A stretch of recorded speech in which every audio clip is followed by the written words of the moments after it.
à la famille du Dr Francis Fontaine, membre du personnel médical de l'équipe qui est malheureusement décédé la nuit dernière. Before we begin, Montreal Canadiens family would like to offer its deepest condolences to the Dr. Francis Fontaine and his family. An important member of the club's medical staff passed away last night. On va prendre les questions à l'instant. Je vous demanderai s'il vous plaît de vous limiter à une question par journaliste pour débuter. On va faire une première ronde, puis on verra par la suite si on a du temps pour des questions follow-up. On débute avec Martin McGuire, Jean-François Chaumont et Jonathan Gagnon.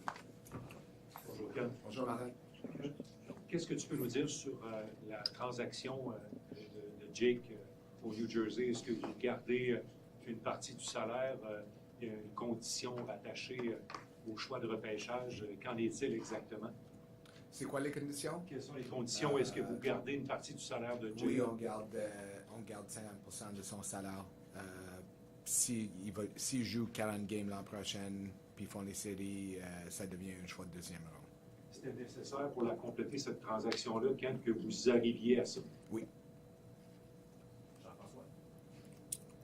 Salut Kent. Salut. David Savard est visiblement toujours un membre du Canadien de Montréal. Je suis curieux de savoir, est-ce que la valeur de David Savard était plus importante à vos yeux que l'obtention d'un choix au repêchage en retour de cette saison? Oui, je pense que je l'avais adressé quand on a fait disponibilité à propos de l'échange de Sean Monahan, que pour nous, David faisait partie de l'équipe. C'est pas quelqu'un qu'on cherchait d'échanger. Son valeur à l'équipe sur la glace, son valeur à nos jeunes défenseurs était très important à nous. Comme j'ai dit à ce moment-là, c'est pas à dire qu'il est inéchangeable, mais c'était pas notre objectif. Oui, c'est Kent. Évidemment, on l'a répété souvent au cours de la saison, la situation des trois gardiens à Montréal, c'était pas l'idéal. Puis, j'imagine que c'était pas le plan que ça dure aussi longtemps que ça. Mais est-ce que le plan, dès le départ, c'était d'échanger Jake Allen dans les trois gardiens, ou sinon, à quel moment c'est devenu le plan plus précis? Je pense au départ, c'est vraiment commencé. On savait que Caden aurait été pris sur le waivers. On n'avait pas Sam signé en extension. On n'était pas prêt à perdre Caden sur le balotage, puis perdre Sam au fin de l'année sur le marché autonome. Alors, on a pris la décision qu'on commencerait avec trois gardiens. On n'avait pas nécessairement une idée spécifique rendu là que ça serait Jake Allen ou ça aurait pu être Sam Montembeault si on n'aurait pas réussi à lui signer. Mais ça fait un bout depuis que Caden joue bien, avec l'équipe qu'on a, où on est rendu dans notre construction, que l'idéal a été d'échanger Jake. Est-ce que les difficultés de Jake ont repoussé les plans ou ont rendu la tâche plus difficile de l'échanger? Non, je pense que Jake, sa réputation dans la Ligue est quand même pas mal établie, rendu. Ça fait des années qu'il joue dans la Ligue. C'est juste le marché des gardiens, comme on suit depuis longtemps dans le média, il y a plusieurs gardiens qui ont été disponibles, puis les équipes qui avaient besoin de gardiens ont été... ils ont attendu, ils ne voulaient pas faire des échanges. Des équipes comme Edmonton puis Caroline, que je pense à une partie de l'année, tout le monde croyait avait besoin de faire de quoi, n'ont rien fait. Alors, c'est... Bonjour, Kent. Bonjour, Patrick. À quel point cette transaction-là était importante pour vous aussi pour mieux évaluer le travail de Montembeault et Primo et leur donner un volume de match plus important d'ici la fin de la saison? Écoute, je pense que depuis qu'on a signé Sam, j'ai dit que la pression était sur moi maintenant de faire cet échange, qu'idéalement on serait à 2. Autant pour notre équipe, mais pour les gardiens aussi, pour être juste envers tous les trois gardiens, de donner Sam plus, de donner Caden et Jake plus de temps aussi, puis de s'habiller à chaque match, puis de pratiquer. Je dois avouer qu'on doit remercier les trois gardiens pour leur professionnalisme. Ils ont été super dans des contextes moins qu'idéal. Tous les trois été des vrais pros. Kent, quels sont les facteurs qui font que tu as décidé d'utiliser la dernière rétention de salaire à laquelle vous aviez droit aujourd'hui plutôt que autour du repêchage, par exemple? Est-ce que dans les différents éléments que vous aviez, les différents joueurs que vous pouviez échanger, est-ce que c'est parce que tu avais l'impression que tu n'aurais pas pu obtenir plus en utilisant cette retention-là? Non, on a discuté ça. Si on garderait une rétention, est-ce que normalement sont utilisés moins souvent autour du repêchage qu'au deadline, c'est sûr. Puis on voulait faire notre possible pour régler les 3 gardiens par un échange. Puis c'était l'option qui était présentée qu'on a pensé on fallait faire. Si je peux me permettre, quand tu regardes la situation à travers la Ligue nationale aujourd'hui, on entendait les prix sont très élevés pour les différentes transactions, mais finalement, on dirait que ça a été un marché qui a favorisé les acheteurs. Les prix n'ont pas été si gros que ça. Qu'est-ce qui, à ton avis, peut expliquer ça cette année? Je pense que peut-être que certains échanges sont faits plus tôt. Peut-être que les gens croyaient que les prix étaient plus élevés au départ, puis moins élevés. Ça dépend des décisions qui sont prises par les équipes. Puis dès que les échanges commencent dans les derniers jours, s'ils vont d'une certaine barre, on voit que les autres équipes suivent. Alors, je pense que pour nous, dans le cas de Sean, c'est comme on avait discuté, on avait un prix, on a eu le prix, on était content de le faire. Que si on aurait pu avoir plus ou moins, on était content avec le retour. On a pris la décision de le faire. Puis dans le cas de Jake, c'était vraiment toujours juste une question de trouver un mariage. Salut Kent. Salut. Joshua Roy fait quand même beaucoup parler de lui cette semaine. Il y a beaucoup de gens qui se demandent c'est quoi la suite des choses pour lui, puis c'est quoi le mieux pour lui entre jouer dans la Ligue nationale ou aider le Rocket pour les séries. Comment tu vois aller sa situation avec ce que vous avez comme roster pour finir l'année? Je pense que c'est vraiment... On cherche l'équilibre. Guillaume, il faut qu'on prenne une décision qui sont pour le mieux pour les Canadiens de Montréal, pour les meilleurs, pour le mieux pour Laval, mais aussi pour Josh. Alors, c'est quelque chose qu'on discute vraiment de jour à jour. Pour le moment, Josh il va rester avec nous, mais on va continuer à évaluer de proche. Est-ce que techniquement, il a été cédé au Rocket pour avoir la possibilité de jouer plus tard? Oui. Josh et Jaden ont été cédés. Juste une petite précision technique. Quand tu parlais des 40 matchs, c'est-tu 40 matchs l'an prochain pour Jake Allen? Oui. Donc, pas cette cette année. Okay. Southern Times, just in the recent games we've seen of Yoel or Mia, has he at all exceeded your expectations here over the last month? I wouldn't say he's exceeded them because you always see like there's a lot there. He's a very talented hockey player, and I haven't talked to him personally about it, and I think Marty's touched on it that when people want to work and strengthen their mental skills or whatever it is, it's no different than their physical skills. And but I've read that he's been working with JF Menard, and it's been helpful for him in terms of putting himself in the right place mentally to perform to his potential, and I think we're seeing that of him. But he's always been an extremely talented hockey player. Just to kind of follow up on Joshua Law for English equivalents, for you ultimately, what was that deciding factor to in fact paper him? Well, I think for us, the plan would always have been to paper him. The decision for us is really the timing of things, like how much we'd like Laval to make a real push and try to get into the playoffs. We're hoping that some of our young players could come and join Laval and help push, and they'd all benefit from that experience of a playoff run. So we got to balance that with what we think helps Josh the most and what helps the Montreal Canadiens the most. And for the time being, we're going to keep him here. I can't tell him or anybody for that matter how long that's going to be. It's something we're going to evaluate on a day-to-day basis. Kyle, Arvin, and Henry. Hey, Kyle. Hey, Ken, how you doing? I'm just curious, as you went into this year, in terms of what would have been kind of ideally on the checklist of things you want to see from your team. I know there's still games to go, but what's been most encouraging that you've kind of taken out of the way the team has progressed this year in this kind of patient path that you've been on? I think we've always talked about in general terms, seeing progression on both an individual and a collective level.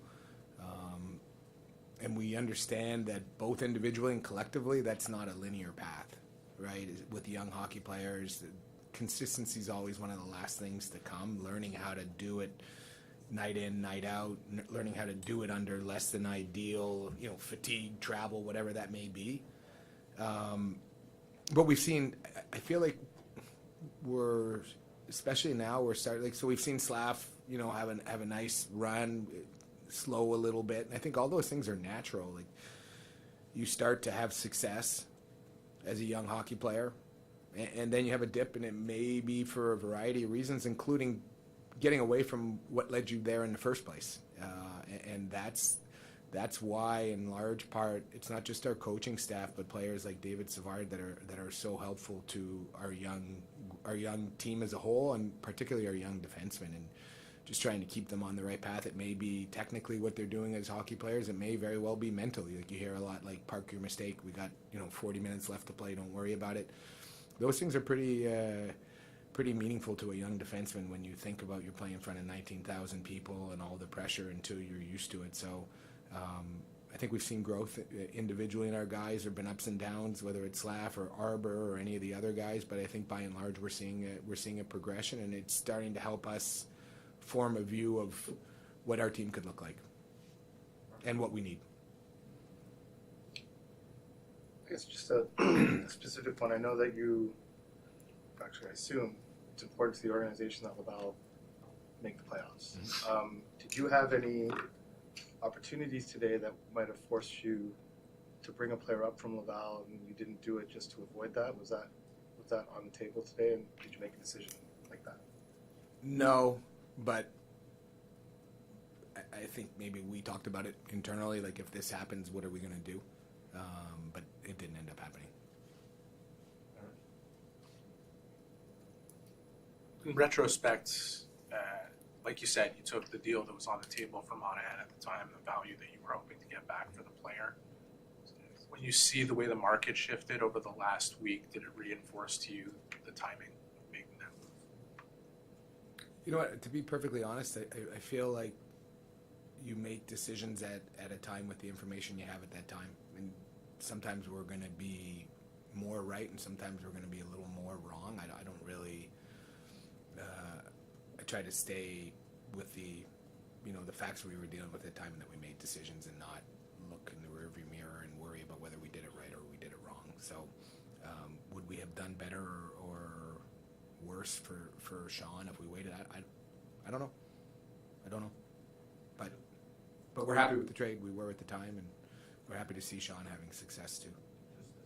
On relation to timing, as we're talking about it, a lot of people will look at your decision to keep David Savard or keep a Yoel Armia with 1 year left on their contracts as maybe the timing will be better down the line, or maybe it was the best time right now. What, in your view, is the value those players can continue to provide to your team versus what may have happened today? I guess I look at it like this. I mean, we talk about this balance, or not everything that we do can be strictly based on maximizing asset value, right? So if we look at every player individually and say, if I trade him at this point in time, we get the best return for that player. We have to balance that with other things, like what we're trying to do. Listen, I think if we're efficient in terms of how we manage our assets, we put ourselves in a better position to build a hockey team. But ultimately, we're trying to build a hockey team. And if a player has value to us in terms of what we're trying to build by being physically present and part of our organization, then that's going to trump, trading that player at a later point for something a little bit inferior, because there's value in his time with us that we're going to carry beyond his time with us. And that's certainly something that we were considering in the case of David. Ken, you've been very patient since you took this job, patient this year with the 3 goalies, David Savard. How difficult is it for you to remain patient, and why should Habs fans who maybe aren't patient be happy that you are? I can't answer for the Habs fans, but listen, I think we're trying to be, I don't know if patient's the word, but we're trying to make decisions for the right reasons. And in order to do that, if that requires patience, we're trying to do it. Listen, I look forward to the day that we're buying, not selling. Like, I'm as competitive as the next person. I want to feel the highs and lows of winning and losing that come when you're expected to compete for a Stanley Cup. So the faster that it can happen, the better off it is. I'd like to be around for it, but I don't want to do it at the expense of doing it the right way. And I think that's how we all feel as a management group and as an organization. If your plan goes the way you hope it does, how far away do you think you are from being buyers?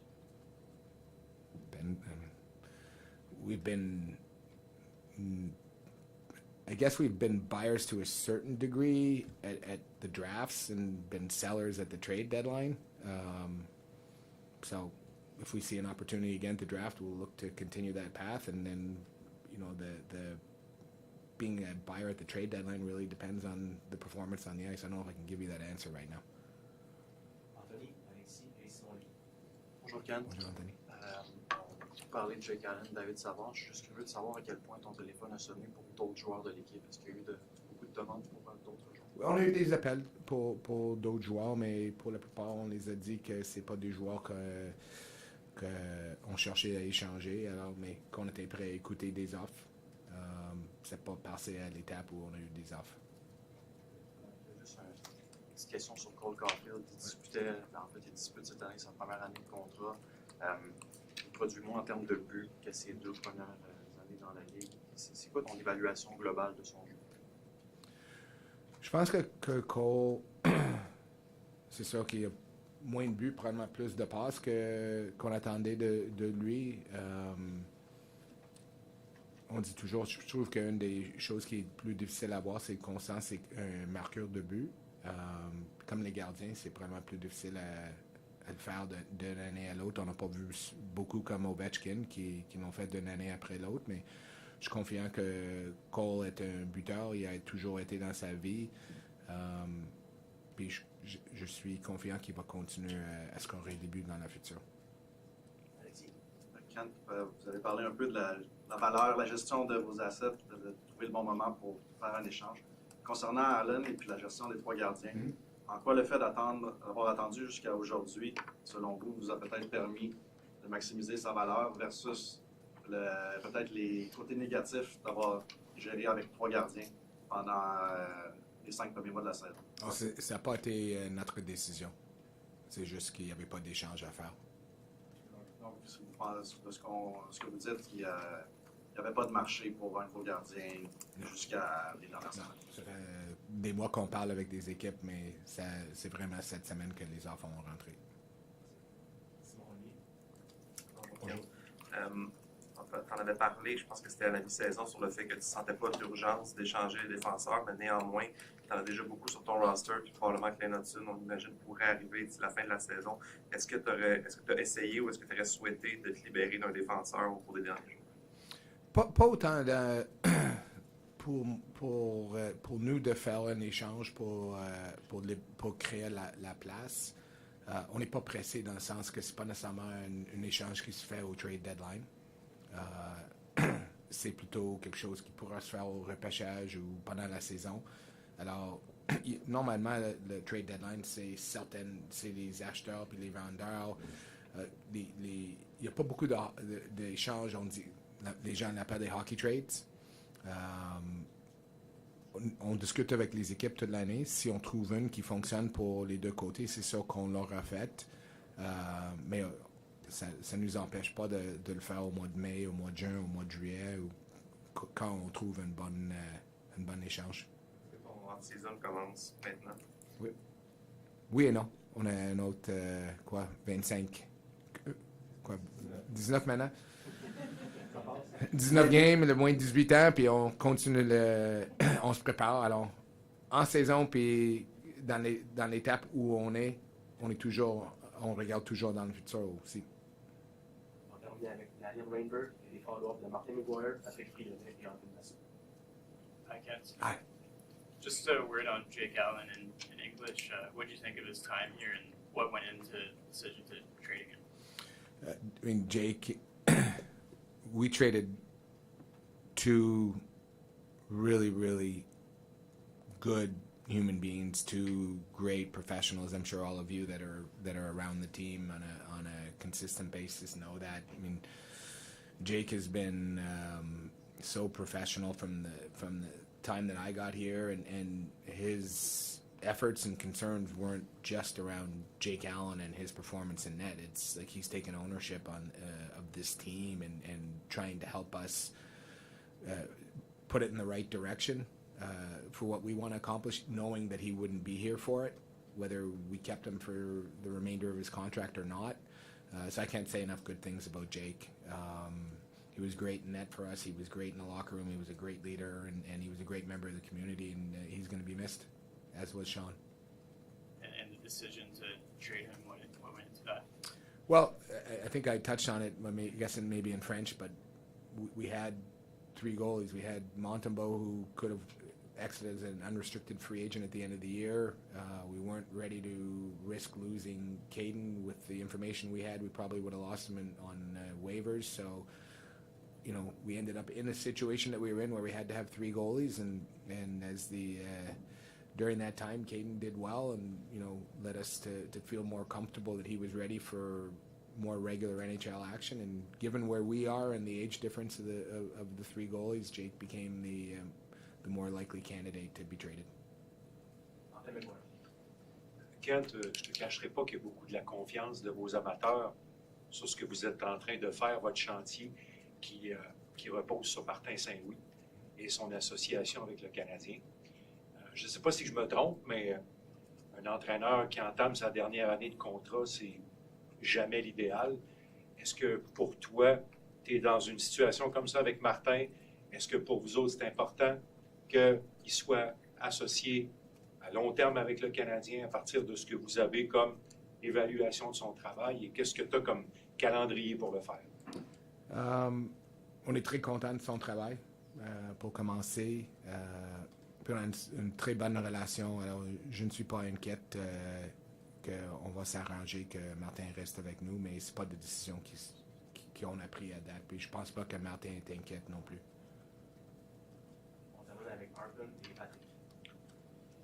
Just to pick up on what you just said about Jake and Sean, you said earlier about Dave and Keatingham. You've lost two of those guys now in the last few months. You have a young group. When you say your off-season kind of starts now, is there any thought this off-season to actually add guys like that, or further insulate your young group, or do you think your young core is ready to take a step in that department and become guys like that? I think we're going to look at all things, Arpin, in that regard. You know, as you look at veterans, you have to consider what the term is and what that does in terms of locking up a spot that could otherwise be occupied by a young player we've drafted or a player that we could acquire via trade. So I can't give you a specific answer to that, but listen, we need pieces that are going to be here for a while still, like, you know, into the future before we're ready to do that. We don't believe we're there, but we also know that the young group would benefit from leadership, and you know, I think you're seeing that's the theme coming out of Ottawa right now, right? That they feel like they lack that, they need more of that. We've seen that with other organizations, that when they make a run, they try to surround their young players. So we've got a number of things we want to accomplish. I can't give you an answer into exactly how that's going to transpire. Kent, juste entendre en français sur Jake Allen, à quel point il a représenté le modèle que vous recherchez pour vos plus jeunes joueurs. Puis en sous-question aussi, Caden Primo, comment tu sens qu'il a évolué là-dedans, puis qu'il est prêt à prendre un plus grand volume de jeu aussi? Oui, je pense que écoute, c'est sûr que d'avoir trois gardiens n'a pas été idéal, mais il y a probablement certaines situations que ça a aidé, certaines, comme pour Caden, ça lui a permis de rentrer lentement au lieu d'être comme initiation by fire. Le fait que Jake est ici, puis est tellement un pro que il voit pas les autres comme la compétition à lui. Il était super bon avec Sam pour l'aider, puis il était aussi bon avec Caden. Je me souviens même quand je suis arrivé la première année en 2022, on a rappelé Caden à Vancouver. Peut-être que Sam était blessé, je ne me souviens pas pourquoi, mais Caden était arrivé tard, puis Jake est descendu pour l'emmener pour souper. Alors c'est vraiment le style de professionnel qu'on avait autour. Puis de l'avoir eu la chance de le garder, même si ça n'a pas été idéal d'avoir 3 gardiens, son role model, les leçons qu'il aurait pu passer à nos 2 jeunes gardiens, ils sont chanceux de l'avoir eu jusqu'au au trade deadline. Merci, Ken. Merci. Merci.